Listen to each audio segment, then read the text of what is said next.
పిల్లల కోసం భార్యాభర్తలు కంపల్సరీ ప్లాన్ చేయాలా? అంటే చాలామంది అంటూ ఉంటారు కదా! ఒక్కొక్కసారి అడుగుతాము. ఏంటి పిల్లలు కోసం ఇంకా ఏంటి ఏమి విశేషం లేదా అని అడుగుతారు కదా పెద్దవాళ్ళు ఎక్కడికైనా ఫంక్షన్స్‌కెళ్తే. లేదా ఆంటీ మేమింకా ప్లాన్ చేయటం లేదు అంటారు. అంటే అసలు ప్లాన్ ఏంటసల? అంటే పిల్లల కోసం ప్లాన్ చేయాలా?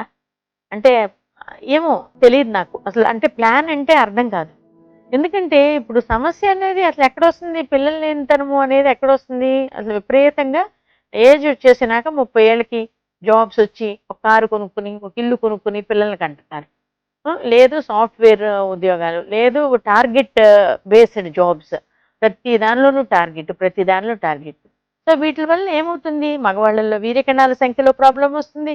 వీర్యకణాల కదలికలో ప్రాబ్లమ్ వస్తుంది. వీర్యకణాల్లో అవకరాలు ఎక్కువైపోతున్నాయి. అలాగే మరి గుట్కాలు, పాన్ పరాగులు, సిగరెట్లు, ఈ తాగుడు, డ్రగ్స్ వీటన్నిటి వలన కూడా లోపల అన్ని విధాలుగా మార్పులు చెంది సో వాళ్ళసల ఒక మేల్ గాని, ఫిమేల్ గాని సరైన పరిస్థితిలో, సరైన పందాలో వాళ్ళ జీవన గమనం సాగట్లేదు కాబట్టి, ఈ ప్రాబ్లమ్స్ అన్నీ పిల్లలు పుట్టడానికి అనుకూలత లేకుండా అయిపోతుంది. అట్లాగే ఫుడ్. వీలున్నంత వరకు ఎకనామికల్ ఈ మన ఎకాలజీ అంతా ఎకలాజికల్ కండిషన్స్ అన్నీ మారిపోతున్నాయి. ఎకానమీ అంతా పెరుగుతాంది. ఎక్కువ డబ్బులు సంపాదిస్తున్నారు. కానీ ఈ లోపల ఈ పొల్యూషను, లేకపోతే ఈ ఆహారాలు బయట ఆయిల్స్ అవన్నీ మన హోటల్ ఫుడ్ ఎక్కువగా ప్రిఫర్ చేయడం, ఇవన్నీ కూడా ఈ ప్రాబ్లమ్స్ కొంచెం అధికం కావడానికి కూడా సమస్యాత్మకంగా ఇప్పుడు పరిణమిస్తున్నాయి. అలాగే భార్యాభర్తలిద్దరూ డిఫరెంట్ టైమ్స్‌లో డిఫరెంట్ టైమ్స్‌లో వాళ్ళిద్దరూ రావడం, వచ్చిన తర్వాత అలసిపోయి పడుకోవడం, లేకపోతే ఇంకా న్యాచురల్‌గా జరిగే ఆ యొక్క భగవంతుడు మనకిచ్చిన అవకాశాన్ని మనమే పాడు చేసుకుంటాం. కాబట్టి ప్లానింగ్ అనేది మీకు బాగా అవసరము. ఉద్యోగం నిమిత్తం ఎక్కడో మీరు ఇబ్బందుల్లో ఉన్నారు. ఇక్కడెక్కడో మేము పల్లెటూరులో ఉద్యోగం చేస్తున్నాం. ఒక సంవత్సరం పాటు ఇలాంటి ఇబ్బందులు మనం కొంచెం తలెత్తకుండా ఉండకూడదు అంటే ప్లాన్డ్‌గా టాబ్లెట్స్ వాడుకోవడమో, ఇంకోటి వాడుకోవడమో ఏదైనా చేయొచ్చు కానీ, ఒక బిడ్డకి మధ్యలో ప్లాన్ చేసుకోండి. 3 ఏళ్ళు ఉండేదట్లు. అంతేగాని ముందు బిడ్డ పుట్టడానికి మాత్రం దయచేసి ప్లాన్ చేయొద్దు. దయచేసి అబార్షన్స్ చేయించుకోవద్దు. చాలా చాలా ఇబ్బందయిపోతుంది. ఫస్ట్‌లో అబార్షన్స్ చేయించుకుంటే, తర్వాత ప్రాబ్లమ్స్ వచ్చి ఇన్ఫెక్ట్ అయిపోయి ట్యూబ్స్ అస్సలు పిల్లలు పుట్టకుండా ఉండడానికి అవకాశం ఉంటుంది. అట్లాగే విపరీతంగా డీఎన్సీలు చేయించుకోవడం, క్లీన్ చేయించుకోవడం, అబార్షన్ అయినాక క్యూరిటేస్ చేయించుకోవడం, వీటన్నిటి వలన కూడా మనకి చాలా చాలా ఇబ్బందులు ఫ్యూచర్‌లో తలెత్తుతాయి. కాబట్టి దయచేసి ఎవరైనా కొంచెం యుక్త వయసులో ఉన్న పిల్లలు గానీ, లేదు మ్యారేజ్ అయిన వాళ్ళు గానీ, ఈ వీడియో గనక చూస్తుంటే మీరు డెఫినెట్‌గా పిల్లల కోసం ప్లాను అనేది అసలు మామూలుగా వదిలేసేయండి. ఒక్క బిడ్డ పుట్టనివ్వండి. తర్వాత ప్లాన్. ఆ తర్వాత ఒకళ్ళే చాలంటే అది ప్లానే. ఒకళ్ళకి గ్యాప్ ఉండాలంటే అది ప్లానే. లేదు ఇద్దరు బిడ్డలు పుట్టాక మూడో బిడ్డ కూడా కావాలంటే అది ప్లానే. అప్పుడు ప్లాన్ చేయండి. ఫస్ట్‌లో పిల్లలు పుట్టకుండా మేము ప్లాన్ అని మాత్రం చెప్పొద్దు. ఎందుకంటే ప్లానింగ్ ఏమి ఉండదు. ఇద్దరు భార్యాభర్తలు ఇద్దరు హ్యాపీగా, న్యాచురల్‌గా భగవంతుడు మీకిచ్చిన అవకాశాన్ని మీరు వినియోగించుకుంటే చక్కగా పిల్లలు పుట్టే అవకాశం మెరుగవుతుంది. లేదు అలా ఏమీ వాడకుండా 4 ఏళ్ళు, 2 ఏళ్ళు గడిచిపోయినాయి. ఏం చేయాలి డాక్టర్ గారు అంటారా? వెంటనే మంచి డాక్టర్‌ని సంప్రదించండి. వెంటనే ఇమ్మీడియేట్‌గా ఎందుకంటే ఈ చిన్న వయసులో 20 సంవత్సరాల వయసులో, 22 ఏళ్ల వయసులో, 25 ఏళ్ల వయసులో మీకు పెళ్ళయింది. మీ ఆయనకి 26 ఏళ్ళు, 27 ఏళ్ళు ఉన్నాయి. మీకు తక్కువ వయసు, ఆయనకి తక్కువ వయసు. సంవత్సరం లోపల బిడ్డ కడుపున పడాలి గుర్తుపెట్టుకోండి. అట్లా మీరేమీ టాబ్లెట్లు వాడకుండా మీరు గనక బిడ్డ కడుపున పడకపోతే ఇమ్మీడియేట్‌గా మీరు ట్రీట్మెంట్ కోసం వెళ్ళాల్సి వస్తుంది. పెద్ద ట్రీట్మెంట్ అవసరం లేదు. చాలా చిన్న ట్రీట్మెంట్‌తో సరిపోతుంది అప్పుడైతే.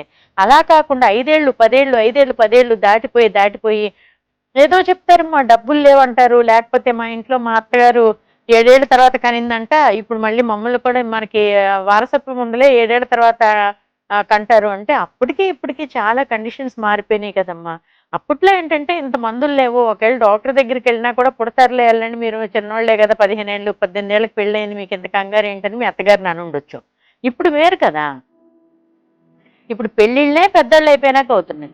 ఇంక తొందరగా పిల్లల్ని కనకపోతే ముసలోళ్ళయిపోతారు. కాబట్టి వీలున్నంత త్వరగా అసలు ప్లాన్ అని చెప్తే మాత్రం నాకెవరైనా చాలా కోపమొచ్చేస్తది. ప్లాన్ ఏంటసల? న్యాచురల్ గా భార్యాభర్తల దగ్గర ఉండడానికి మీరు ప్లాన్ చేస్తామని చెప్పడానికి సంబంధం ఏమన్నా ఉందా అసలు?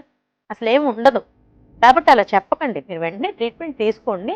ఎవరన్నా ఏమన్నా అడిగితే ఆహ్, లేదు కనేస్తాం ఇంకా తొందరలో మేము కూడా దానికోసమే వెయిట్ చేస్తున్నాం అంతే. ప్లాన్ ఏంటి? దానికి ప్లాన్‌లేమి ఉండవు నాకు తెలిసైతే. కాబట్టి పిల్లల కోసం చాలా ఫాస్ట్‌గా మీరు మామూలుగా అంటే ఎంజాయ్ చేయండి. పిల్లలుంటే ఎంజాయ్ చేయరా? ఎంజాయ్ చేస్తారు. పిల్లలున్నా ఎంజాయ్ చేస్తారు. చేసే మెంటాలిటీ ఉండాలి గానీ, పిల్లలున్నా ఎంజాయ్ చేస్తారు. పిల్లలు లేకపోయినా ఎంజాయ్ చేస్తారు. నలుగురు పిల్లలున్నా ఎంజాయ్ చేస్తారు. అది ఆ భార్యాభర్తకి ఇద్దరికీ మధ్యలో ఉండే ఆకర్షణ, ఆళ్ళిద్దరికీ మధ్యలో ఉండే ప్రేమ అనుబంధాల మీద ఆధారపడి ఉంటుంది. కాబట్టి మేమేదో ప్లాన్ చేస్తున్నాం. 2 ఏళ్ళు తర్వాత వద్దనుకుంటున్నాం. ఇప్పుడే వద్దనుకుంటున్నాం అంట. వాళ్ళకేంటో ఇప్పుడే వద్దనుకోవడం ఏంటో. ఒక బిడ్డని కనడానికి వద్దనుకోవడం ఏంటి? తర్వాత పుట్టకపోతే ఏడుస్తారు. బాధపడతారు. సో, ఇవన్నీ కాదు. బిడ్డల్ని తొందరగా ఒక బిడ్డని కనండి. ఈ కాలంలో చాలా మంది పిల్లలు లేని సమస్యల కోసం ఐవీఎఫ్ ట్రీట్మెంట్ తీసుకుంటున్నారు. అయితే చాలా మందికి జాబ్ హోల్డర్స్ ఏంటంటే డౌటు ఐవీఎఫ్ తర్వాత 100% బెడ్ రెస్ట్ తీసుకోవాలా? బెడ్ రిడన్ అయిపోవాలా? బెడ్ మీదే ఉండాలా? అసలు ఇంకేం పని చేయకూడదా? అని చాలా మందికి డౌట్ ఉంటుంది. అట్లా ఏమీ అవసరం లేదమ్మా. తప్పనిసరిగా మీరు బెడ్ మీద ఉండాల్సిన అవసరం ఏం లేదు. కాకపోతే మానసికంగా మెంటల్ స్ట్రెస్ అనేది ఎక్కువ లేకుండా ఎక్కువగా మీరు ప్రాణాయామం గాని, మెడిటేషన్ గాని, లేదంటే మన ఇష్ట దైవానికి ఎక్కువగా ప్రేయర్ చేసుకోవడం గాని, ఇలాంటివి చేసుకోవాల్సొస్తుంది. బెడ్ రిడెన్ అయితే కాదు. కొంచెం రెస్ట్ తీసుకోవాలి. అంటే గబగబా బయటికెళ్ళిపోవడం, పరిగెత్తుకుని సినిమాలకెళ్ళిపోవడం, లేదంటే ఏమవుతుందిలే లోపల పిండం పెట్టారు కదా! అదే పెరుగుతుందని మీరు ఆఫీసులకెళ్ళిపోవడం అలా కాకుండా, ఒక 10-20 రోజులు రెస్ట్ తీసుకోమని చెప్తాము. ఎందుకంటే వీలున్నంత వరకు టెన్షన్ లేకుండా ఎంత కూల్‌గా ఉంటే అంత ఫాస్ట్‌గా ప్రెగ్నెన్సీ అనేది లోపల బిడ్డ పిండం అనేది గర్భసంచి లోపల అతుక్కోవడానికి ఎక్కువ అవకాశం ఉంటుంది. మనం ఎక్కువ టెన్షన్ పడకూడదు. ఆఫీస్‌కెళ్తే నేచురల్‌గా ఉండే టెన్షన్ నేచురల్‌గానే ఉంటూ ఉంటాయి. తర్వాత భార్యాభర్తలు దగ్గరుండకూడదు. లేదు అంటే మీరు స్నానం చేయొచ్చు, తలస్నానం చేయొచ్చు, ఇంట్లోనే చిన్నగా నడవచ్చు. అయితే చిన్న చిన్న పనులు మీరు కుక్కర్ పెట్టుకోండి పర్వాలేదు కూర వేయించుకోండి అని చెప్తే బట్టలు ఉతికేసేయడం, గదులు ఊడ్చేసేయడం, తడిగుడ్డలు పెట్టేయడం కూడా చేసేస్తారు పేషెంట్స్. అందుకోసం ఏంటంటే మేము ముందు జాగ్రత్తగా కొంచెం రెస్ట్ తీసుకోండి. ఎవరో ఒకళ్ళు అమ్మ వాళ్ళ ఇంటికెళ్ళిపోండి. మీరు ఎక్కువ మాట్లాడొద్దు. భార్యాభర్తలు కొట్టుకోవద్దు. ఇట్లాంటి సజెషన్స్ ఇస్తాము. ఫలానా ఎక్కువ మంచినీళ్ళు బయట బయట ఆహార పదార్థాలు తీసుకోవద్దు. మంచినీళ్ళు కూడా కాచి చల్లార్చుకుని తీసుకోండి. లేదా మంచి బిస్లరీ వాటర్ బాటిల్ తెచ్చుకొని మీరు తీసుకోండి. ఇలాంటివి చెప్తాం అనమాట. ఎందుకంటే బయట ఆహార పదార్థాలు తీసుకొస్తే ఏమవుతుంది? ఇడ్లీ తిన్నారనుకోండి ఏ ఇన్ఫెక్షన్ వచ్చి కడుపులో నొప్పి. అలాగే లేదంటే జలుబు చేయడం. ఇలాంటి వాటి వల్ల బాగా కాఫ్ రావడం. మీరు భయపడిపోతారు. కాఫ్ వచ్చినప్పుడు పొత్తంతా కదులుతూ ఉంటుంది. అలాగే ఈ లూజ్ మోషన్స్ ఒకేసారి ఎక్కువైపోయితే ఇంకేముంది నిస్త్రాణంగా ఉంటుంది. లోపల బ్లడ్ సప్లై అన్నీ కూడా కొంచెం వరకు క్వాలిటీ, క్వాంటిటీ తగ్గుతా ఉంటాయి. కాబట్టి మీకు లోపల ఇంప్లాంటేషన్ అనేది సరిగ్గా జరిగి బిడ్డ అనేది గ్రోత్ సరిగ్గా ఉండదు కాబట్టి మేము రెస్ట్ తీసుకోండి అని చెప్తాం గానీ, బెడ్ రిడెన్ అవ్వమని మాత్రం ఏమి చెప్పం. ఎన్ని రోజులు తీసుకోవాలి? ఒక 10-20 రోజులు. మనకి పాజిటివ్ గనక ప్రెగ్నెన్సీ టెస్ట్ పాజిటివ్ వచ్చేస్తే దాన్ని బట్టి మనకి ఇంకొక 10 రోజుల్లో స్కాన్ చేసుకున్నాక మనకి సింగిల్టన్నా, ట్విన్సా, ట్రిప్లెట్సా ఇవన్నీ తెలిసిపోతుంది. ఒకవేళ కవలలు ఉన్నారనుకోండి 2 నెలలు అనేది అడ్వైజ్ ఇస్తాం. మనకి మంచి అవకాశమే కదా! యూజువల్‌గా ఏమవుతుంది పిల్లలు లేని వాళ్ళలో ఒకేసారి ఇద్దరు వచ్చేస్తే జాగ్రత్తగా ఉంటే తప్పేమీ లేదు. హ్యాపీగా ఉండొచ్చు. యూజువల్‌గా నేను చెప్పేదేంటంటే అమ్మ దగ్గర అయితే గనక చాలా బావుంటుంది కాబట్టి అమ్మ దగ్గర ఉండాలి. లేదు భర్త చాలా బాగా చూసుకుని అత్తమ్మ బాగా చూసుకుంటే అసలు డౌటే అవసరం లేదు. ఎక్కడికి మీరు పరిగెత్తుకుని వెళ్ళవసరం లేదు. చక్కగా అక్కడే ఉండి మీరు బిడ్డల్ని కన్సీవ్ అవ్వండి. ఐవీఎఫ్ ట్రీట్మెంట్‌లో కంపల్సరీ ట్విన్స్ వస్తారా? అని చాలా మంది అడుగుతారు. అంటే ట్రీట్మెంట్‌కి వచ్చిన వాళ్ళందరూ కూడా పాపం చాలా రోజుల తర్వాత పిల్లల కోసం ట్రీట్మెంట్‌కి వస్తారు కదండీ! సో, వాళ్ళకేంటంటే ఒకేసారి పనైపోతుంది కదా! ఇద్దరొస్తే బావుంటుంది. ఒక అబ్బాయి, ఒక అమ్మాయి పుట్టేస్తారు. లేదా ఇద్దరు అబ్బాయిలు పుట్టేస్తారు. ఇద్దరు అమ్మాయిలు పుట్టేస్తారు. ఇట్లా వాళ్ళ ఆలోచనలు పంథా ఉంటుందనమాట. కాబట్టి ఆహ్, అంటే ఎందుకని అంటే ఒక 20% మందికి డెఫినిట్‌గా ట్విన్స్ వచ్చే అవకాశం ఉంటుంది. ఎందుకంటే ఇందులో ఒక్క ఎంబ్రియో కాకుండా 2, 3 ఎంబ్రియోస్ పెడతాం కాబట్టి ఒక్కోసారి వాళ్ళ గర్భసంచి పవర్‌ఫుల్‌గా ఉంటే డెఫినిట్‌గా లోపల ఇద్దరు అతుక్కునే అవకాశం ఉంటుంది. లేదు వాళ్ళకి ఏం సిస్టర్స్‌లో ఇప్పుడు అమ్మమ్మకో, అత్తయ్యకో, పిన్నికో లేకపోతే తల్లికో మామూలుగా ఇలాగ కవల పిల్లలు పుట్టారనుకోండి, వాళ్ళల్లో కూడా ఎక్కువ మందికి కవల పిల్లలు అతుక్కునే అవకాశం ఉంటుంది. సో ఇందులో కవల పిల్లలు ఇద్దరు కూడా ఒకేలాగా ఉండే అవకాశం ఉండదు. ఎందుకంటే 2 ఎంబ్రియోస్ నుంచి ఇద్దరు వస్తారనమాట కవల పిల్లలు.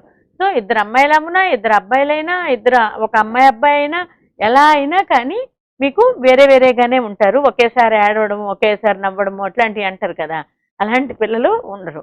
యూజువల్‌గా సియామీ ట్విన్స్ మీరు చదువుతూ ఉంటారు. 2 బిడ్డలు అతుక్కుని కంజాయిండ్ ట్విన్స్ అని, వాణి, వీణ అని ఇలాంటివి చూసినప్పుడు భయమేస్తుంది కదా! ట్విన్స్ అంటే.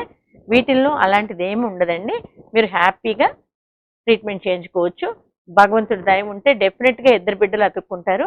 కానీ ట్విన్స్ అతుక్కునే కన్నా కూడా అసలు ఒకళ్ళైతేనే సేఫ్. ఎందుకంటే ట్విన్స్ అతుక్కున్న దగ్గర నుంచి కూడా ఇద్దరు బిడ్డలకి ఆహారం తీసుకోవాలి కదా! మందులు తీసుకోవాలి. కొంచెం ఐవీఎఫ్ ఫిక్సీ కేసుల్లో కొంచెం ఎక్కువ మెడిసిన్స్ రాస్తుంటాము. లేదు మామూలుగా వచ్చినా కూడా ట్విన్స్‌లో double the dosage of medicines. Iron ఉందనుకోండి, ఇద్దరు బిడ్డలకి సరిపడా తీసుకోవాలి. లేదంటే తల్లి యొక్క బ్లడ్‌లో నుంచి వాళ్ళు మొత్తం లాగేస్తారనమాట. తల్లి వీక్ అయిపోవడం అనేది జరుగుతుంది. సో అలాగే అదొకటే కాకుండా 7వ నెల నుంచి కొంచెం ఎక్కువగా వాపు రావడము, కాళ్ళు వాపులు రావడము, లేకపోతే అన్నం అది సహించకపోవడము, పొట్ట ఎక్కువగా పెరిగిపోవడము, ఇలాంటివన్నీ కొన్ని సమస్యలు వస్తుంటాయి కదా! అందువలన ట్విన్స్‌ని నేను ఎక్కువ ప్రిఫర్ చేయను. ఒకళ్ళైతే చక్కగా బిడ్డ ఒక 2.5 కేజీలు పైన 3 కేజీల వరకు పుడతారు, చక్కగా పెరుగుతారు. అదే ఇద్దరంటే మళ్ళా వాళ్ళిద్దరూ ఏ చెరొక 1.25 1.5 కేజీలు పుట్టారనుకోండి, మళ్ళా పుట్టిన తర్వాత చాలా ట్రబుల్ అవుతుంది. అలాగే యూజువల్లీ ట్విన్ ప్రెగ్నెన్సీస్‌లో మళ్ళా బీపీ వచ్చేస్తూ ఉంటుందన్నమాట కొంతమందికి. తర్వాత కొంతమందికి షుగర్ వచ్చేస్తూ ఉంటుంది. అలాగే బాగా కొంతమందికి విపరీతమైన ఎడిమా, బాడీ మొత్తం లావైపోయి విపరీతంగా నడవడము, ఆయాసంగా ఉండడము, అన్నం తినలేరు. ఇంత అన్నం తింటే పొట్ట నిండిపోతుంది. తినలేరు. ఎక్కువ సార్లు ఊరికే ఆకలేస్తూ ఉంటుంది. సో ఈ ట్రబుల్స్ అన్నీ పడటానికి నాకు పెద్ద ఇష్టం ఉండదు నా పేషెంట్‌లని ట్రబుల్ పెట్టడం. అందువలన అసలు ఒకళ్ళొస్తేనే హాయిగా ఉంటుంది.